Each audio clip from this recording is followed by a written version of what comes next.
Hello students, let us today see and revise the vertebra. Now as we know, in a vertebral column there are in total 33 vertebrae, which includes 7 vertebrae in the cervical region, 12 vertebrae in the thoracic region, 5 vertebrae in the lumbar region, and 5 sacral vertebrae fused together to form a single sacrum, and 4 coccygeal vertebrae fused together to form one single coccyx. So before going to the individual regional vertebrae, we will first see the different parts of a vertebra in general. All the regions of the vertebra, all regional vertebrae will have these following parts. So let us see which are those parts. First, a vertebra will have a large body. This is the body of the vertebra. And the second remaining part of the vertebra is called as the vertebral arch. So two basic parts are the body and the vertebral arch. In the vertebral arch, if we see, the part which is connecting the vertebral arches with the body, this part is called as the pedicle of the vertebra. Now this, because of the pedicle of the vertebra, if we see from the sides, there will be two notches. One will be the superior intervertebral notch and another will be the inferior intervertebral notch. So pedicle, this is the superior intervertebral notch and the inferior intervertebral notch. These notches will get converted into the foraminas, or you can say intervertebral foramina, by fusion of the adjacent vertebra or articulation of the adjacent vertebra. Coming to the vertebral arch. Now this vertebral arch is actually developing in two parts and then joining together to form a single structure. So they are paired parts which fuse together in the midline. So in the vertebral arch we have these two structures which are joining with the pedicle here, and they are called as the lamina. These are the lamina of any vertebra. So this pedicle and the lamina together surround a cavity which forms a part of the vertebral canal. That cavity or that space is called as the vertebral foramina. That is called as the vertebral foramen. This is the vertebral foramen. Now from the junction of the lamina with the pedicle, there are two extensions on the lateral side. These are the two extensions on the lateral side. They are called as the transverse process. Then there are two pairs of articular facets one pair extending upwards, another pair extending downwards. So these pairs of the articular facets which are extending upwards, they are called as the superior articular facets, and the one which are extending downwards, they are called as the inferior articular facets. And where this lamina will fuse with each other, there is a projection posteriorly. This projection which is extending posteriorly, this part is called as the spinous process, or simply we can call it as the spine. So the vertebral arch has the parts lamina, two laminas, two pedicles, two transverse process, a pair of superior articular facets, a pair of inferior articular facets, and a spinous process. So these are the parts in general for any vertebra: the body, the pedicles, the lamina, the superior articular facet, inferior articular facet, transverse processes, and the spinous process, the vertebral foramen, superior intervertebral notch, and the inferior vertebral notch. Now let us see what are the differences in the various regional vertebrae with respect to the various parts of the vertebra. Now here are the three vertebrae, as you can see. So now first we need to identify whether which vertebra is of which region, which is the cervical vertebra, which is the lumbar vertebra, and which is the thoracic vertebra. So just by one feature for each and every vertebra we can identify it. So if we see this vertebra first, then it has got a body, it has got the transverse process, it has got the body, it has got the transverse process, lamina, spine, everything is there. But one feature which distinguishes this vertebra from other vertebrae is the presence of this foramen within the transverse process, as you can see here. So this foramen in the transverse process is called as foramen transversarium. This foramen is called as foramen transversarium. So this foramen is the typical feature of all the cervical vertebra. All the 7 cervical vertebrae will have this foramen transversarium present on both the sides in the transverse process. So this is how we can identify the cervical vertebra. Regardless whether it is typical cervical vertebra or atypical cervical vertebra, there will be presence of foramen transversarium in the cervical vertebra. Then if we see this vertebra, then this is the body of this vertebra. The superior articular facets, the transverse process, the spine, the pedicle, all are there. The point which differentiates this vertebra from other is, you can see these 2 articular facets, the 2 demifacets. These are the demifacets for the articulation with the ribs.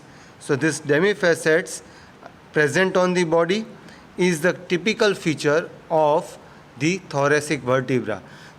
Each and every thoracic vertebra will have either half demifacet or full facet, but there will be a presence of either half or full facet on the body of the vertebra. That is the typical feature of the thoracic vertebra. And if we see this third one, in this there is neither presence of the foramen transversarium, nor there is presence of the demifacets or the full facets on the body of the vertebra. So that means this vertebra is the lumbar vertebra. So now we can distinguish the 3 vertebrae again. So this is the cervical vertebra, this is the thoracic vertebra, and this is the lumbar vertebra. Now let us see what are the differences in each and individual part of these vertebrae. If we see first the body, as you can see here.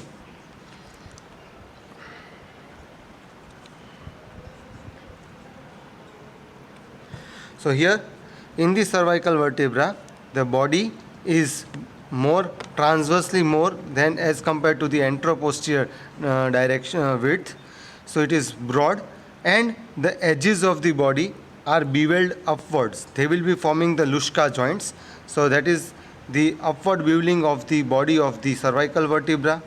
In case of thoracic vertebra, the body is small and it is almost triangular, or you can say the heart shaped. Whereas in case of lumbar vertebra, it is kidney shaped. So that is the difference in the size of the size and the shape of the body of the different regional vertebrae. Then as we move, the pedicles are very small, very short. As you can see here, the pedicles are very short in case of cervical vertebra, although it produces a prominent superior intervertebral notch. Whereas in case of thoracic and the lumbar vertebra, the pedicles are more distinguished and they will be forming more prominent inferior intervertebral notch as compared to the superior intervertebral notch. If we see the vertebral foramen, so this vertebral foramen is more roomy and triangular in case of cervical vertebra, as you can see here. It is relatively narrower in case of thoracic vertebra, and it is again triangular and slightly larger compared to the thoracic in case of lumbar vertebra. So that is the difference between the vertebral foramens in cervical, thoracic and the lumbar vertebra. Now if we see the transverse process in the lumbar vertebra are relatively short and they are slender. The transverse process are short and slender. Whereas in case of thoracic vertebra, they are relatively longer, and more importantly, there is presence of a costal facet on the transverse process, anterior aspect of the transverse process of the all typical thoracic vertebra. It is not present on 11th and 12th thoracic vertebra, but it is present on the transverse process of 1st thoracic vertebra to 10th thoracic vertebra. In case of cervical vertebra, there is presence, as I said, there is a presence of the foramen transversarium. So because of the foramen transversarium, this transverse process is divided into various parts. This is called as the anterior root, this is called as the posterior root, this is the anterior tubercle, this is the posterior tubercle, and the part which is connecting the anterior root and the posterior root, this part is called as the costotransverse bar. It is called as the costotransverse bar. So that is the different parts of the transverse process of the cervical vertebra.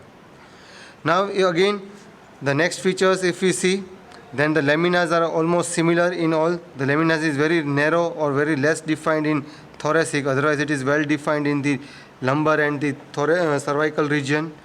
If we see the spine is bifid in case of cervical vertebra. It is pointed and narrow and almost oblique in case of thoracic vertebra, and it is broad, rectangular, or you can say quadrilateral, and horizontal in case of lumbar vertebra. The remaining parts are the superior articular facets and the inferior articular facets. If you can see, in the cervical vertebra, the superior articular facets are flat and facing posteriorly. In case of thoracic vertebra, the superior articular facets are slightly facing backwards and laterally. They are not facing directly backwards or posteriorly. They are facing posteriorly and laterally. Whereas in case of lumbar vertebra, this superior cervical facets, superior articular facets are facing posteriorly and medially. So that is about the difference between the superior articular facets. Similarly, the inferior articular facets in the cervical will face anterior, are again flat, and they will be facing anteriorly. The inferior articular facets in case of thoracic vertebra are facing anteriorly and medially, whereas the inferior articular facets in the lumbar vertebra are facing anteriorly and laterally. So these are the differences and the differences between the various features of the vertebra of the cervical region, thoracic region, and the lumbar region. Almost all the vertebrae of the respective region will have similar differences, except as we go in the individual regions, like if we go to the cervical region, then there out of 7, the cervical number 1, cervical 2, and cervical 7, they are the atypical cervical vertebra. So there will be some different features in them. Similarly, in thoracic, first thoracic vertebra, 9th thoracic vertebra, 10th thoracic vertebra, 11th and 12th thoracic vertebra, they are atypical, and that's why they will have some different features as compared to the features which we have discussed. And in lumbar, L5 is atypical out of L5 lumbar vertebrae. So this is in general about the basic general features of any vertebra and the differences of those general features between the cervical vertebra, thoracic vertebra, and the lumbar vertebra. Now if we want to in general remember some basic attachments in all the vertebrae, then there are some common attachments that which we can remember, like on the anterior surface of the body of all the vertebrae, there will be present attachment of the anterior longitudinal ligament. Also on the posterior surface of all the body of all the vertebrae, there will be attachment of the posterior longitudinal ligament. On the laminas, there will be attachment of the ligamentum flava. On between the transverse processes, there will be attachment of the intertransverse muscles. Between the spines of the various vertebrae, there will be attachment of the interspinous and the supraspinous ligaments. So these are some common attachments which we can remember, and in case if asked, we can give the answers to during our exams. That is the anterior longitudinal ligament, posterior longitudinal ligament, ligamentum flava, intertransverse muscles, and there will be attachment on the spine. Between the spines, there is interspinous ligament and supraspinous ligament.